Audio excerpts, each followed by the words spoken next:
top 10 worst champions in Paladins. So around a week ago I made the top 10 best champions, and now we're doing the opposite. We're doing the worst champions in this current meta. I would say this is actually a lot harder to make because in this meta there's not really like a lot of bad champions. There's only a few, but I still managed to do it. And of course, yet again, I've done my research. I've researched who are the worst champions in this current meta. I've also asked Grandmaster players who they think are the worst champions, but at the end of the day, this is still my opinion, so do not take it personally. Number 10 in the list, we're starting off hot. It's gonna be Vora. Yes, you heard that correctly. In my opinion, Vora is one of the worst flankers in this current meta. I'm actually kind of surprised they didn't really change anything for Vora. The thing is with Vora, she's actually not bad. That's why I put her number 10, because she's still playable. But out of all the flankers, she's definitely doing not the greatest. Let's compare Vora with Xin, for example, because Xin and Vora are kind of similar. Xin is just way better than Vora. Vora is like a jack of all trade, but she's not like the best at something. Her damage is not the best. Her mobility is good, but not the best. She has like a CC immunity, but it's also not the best. First of all, I really think a good buff for Vora is this talent over here. They should make this as base kit. I hate the fact that I need to use a talent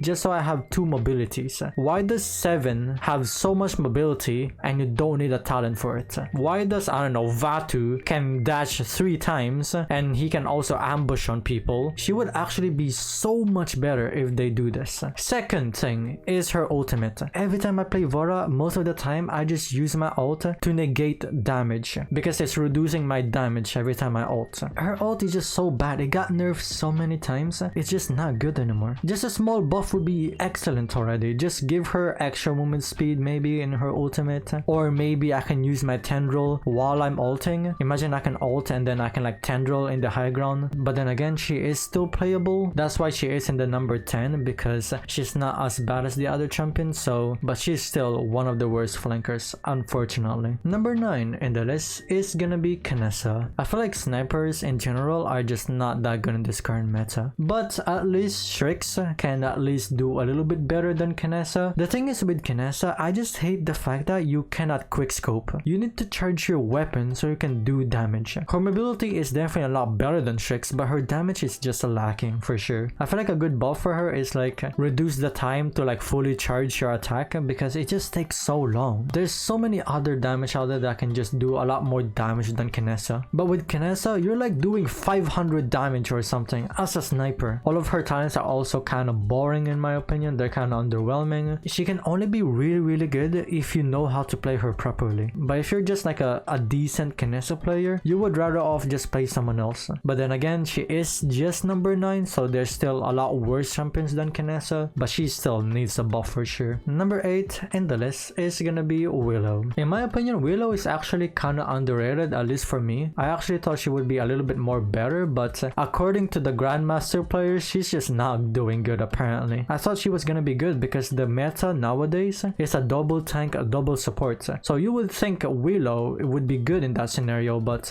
according to the Grandmaster players, she's still not that good. But I kind of agree with them because it's easy to kill Willow. If you're a good flanker, you can easily kill her. Her damage is kind of underwhelming if you don't have the abilities. Her ult is meh, like it's not that good either. The only thing good about her is the dead zone. If you guys don't know, the dead zone is you prevent them from healing, but that's basically it. Her escape ability is just not the best. You can easily kill a Willow if you know what you're doing. In my opinion, I think Willow is good in the lower elo, but if you're like in the higher ranked, she's definitely gonna fall off. Willow is just not that needed anymore because there's a built-in cost rise, especially in the late game where the cost rise is already 90% anti-healing. Willow just falls off in the late game because you don't really need her anymore. But she's still number 8 because she's not that bad, so she can still be playable for sure. Number 7 in the list is gonna be Terminus. I'm actually a massive fan of Terminus, but unfortunately a melee champion is just not doing that good. And he already got a lot of buffs, but he's still not doing that good. In my opinion, I think he should have at least 2 jumps. Imagine if he can jump twice. He's a melee champion and he doesn't have any mobility, which is kind of weird because he can go in and then he can go out, for example, or if they try to run away, you can like jump again. I really think that is a good buff for him. Having 2 jumps would be so nice. And against good players, when he's shielding, you just don't shoot him. So against good players, Terminus is not gonna be working that well. But then again, I think Terminus is good in the lower elo, but the higher you go, he kind of falls off for sure. Number 6 in the list is gonna be Imman. Definitely in the lower elo, Imman is not that bad. And for me as well, I didn't really think Imman was that bad, but again, according to the Grandmaster players,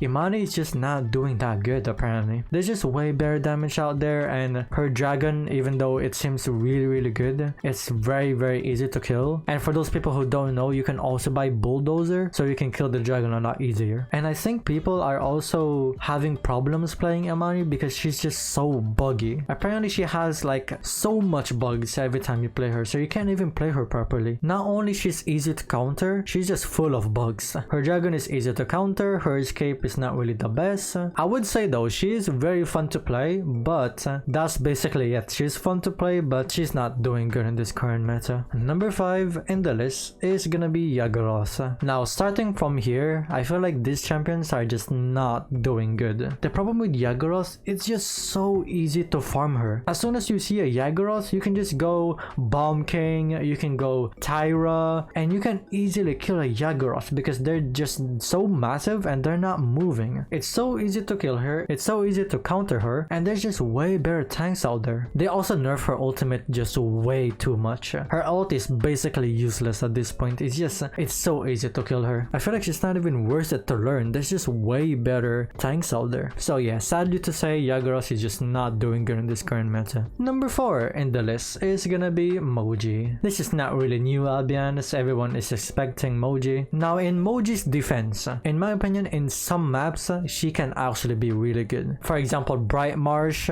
she can be really good in that map. I think Ice Mines can also be really good for her, but if it's a very open map, she's a goner. You cannot do anything if it's an open map. And second, there's just way better flankers out there than Moji. She's definitely really good in the lower elo, because in the lower elo, they don't really know how to counter Moji properly. There's so many other better flankers than Moji. There's literally no points of you playing Moji. The only scenario I can actually think of on why you would play Moji is because you actually enjoy her playstyle. It's just hard to make Moji work because you need to get up close and personal to your enemies. If you cannot do that, you're just gone. You cannot do anything. Number 3 in the list is gonna be Janos. It's sad to see Janos being one of the best supports and now being one of the worst supports. He just got hard nerf. He's just not doing that good in this current meta. I mean, you can agree the fact that it's still good that you can heal people through walls and stuff, but you would rather just play KirbZM because KirbZM can just do a lot better than Janos. And Janos cannot really do a solo support anymore. He used to be able to go solo support and he can heal like a lot. Nowadays, he cannot really go solo support anymore. You can only make him work if there's another support. But then again, you would just rather have someone else than Janos. I mean, he's a good noob friendly though. If you're new to the game, I guess you can kind of play him. But if you're trying to rank up and try to be better, Janos is just not doing good in this current meta. And number 2 in the list is gonna be Rum. In my opinion, Rum is one of, if not the worst tank in this current meta. In my opinion, you can definitely play Rum in the lower elo. In the lower elo, they wouldn't know how to counter Rum. They're just gonna complain, oh my god, he's so tanky, we cannot kill him, what do we do?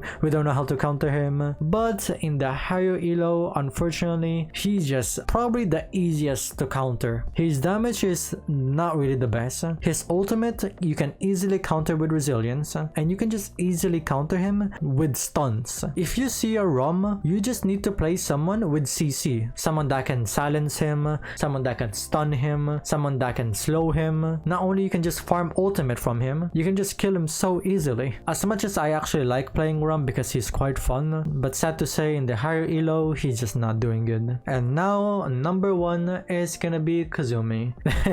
Let's be honest, everyone is expecting Kazumi to be here. Now, I just want to say, the changes that they made for Kazumi definitely helped her. They changed her into flank now, so she's a flanker, and they did a bunch of buffs for her and stuff. But it's sad to say that it's still not enough. She's still doing really bad. There's just so many flankers that you can play rather than playing Kazumi. I've seen some Kazumi players out there that can actually kind of make her work, but not a lot of times you can make Kazumi work. And there's just way better flankers that you can play than Kazumi. But yet again, I'm gonna say it again, she's definitely a lot better. The old Kazumi, she's literally the worst champion even in existence, and now the new rework, she's definitely more playable. So guys, do you guys agree with my top 10 over here? Comment down below if you guys agree with me or not. But I'm actually very confident with this list because I've done a lot of research for this. But then again, just to remind you guys, this is only my opinion, so do not take it personally. Well then, that's it for today guys. Hope you guys enjoyed it, and I will see you guys next time. See ya.